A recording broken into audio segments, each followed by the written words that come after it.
मेरे चैनल के नाज़रीन अस्सलाम वालेकुम।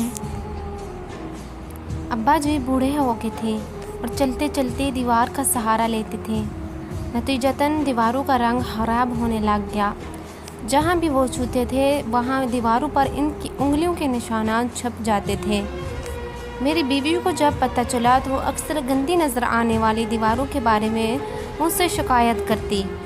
एक दिन सर में दर्द हो रहा था तो अब्बा जी ने सर पर तेल की मालिश की तो चलते हुए दीवारों पर तेल के दाग बन गए। ये देखकर मेरी बीवी चीख उठी और मैंने भी गुस्से में अपने वालिद को डांट दिया और इनसे बदतमीज़ी से बात की। इन्हें मशवरा दिया कि चलते वक्त दीवारों को हाथ न लगाएं। वो बहुत गमगीन नज़र आए। मुझे अपने रवैये पर शर्मिंदगी भी महसूस हुई मगर इनसे कुछ न कहा।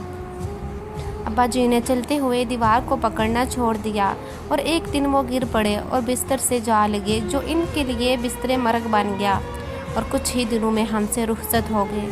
मैंने अपने दिल में एहसास जुर्म महसूस किया और मैं इनके तासरात को कभी फरामोश नहीं कर सकता था और इसके फ़ौरन बाद अपने आप को इनकी मौत के लिए खुद को मुआफ़ नहीं कर पाता हूँ। कुछ देर बाद हम अपने घर को पेंट करवाना चाहते थे।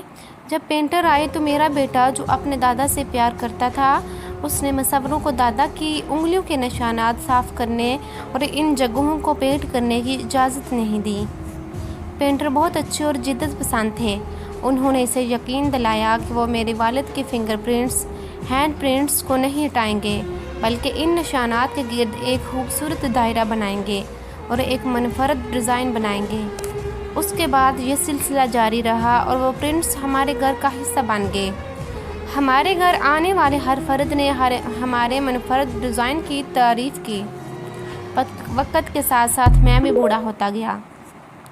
अब मुझे चलने के लिए दीवार के सहारे की ज़रूरत थी। एक दिन चलते हुए मुझे याद आई अपने वालिद से मेरे कहे हुए अल्फाज और सहारे के बगैर चलने की कोशिश की ताकीद। मेरे बेटे ने ये देखा और फ़ौरन मेरे पास आया और चलते हुए मुझे दीवारों का सहारा लेने को कहा, इस खदशे का इजहार करते हुए कि मैं सहारे के बगैर गिर सकता हूँ। मेरी पोती फ़ौरन आगे आई और प्यार से मेरे हाथ अपने कंधे पर रखकर सहारा दिया। मैं तकरीबन खामोशी से रोने लगा।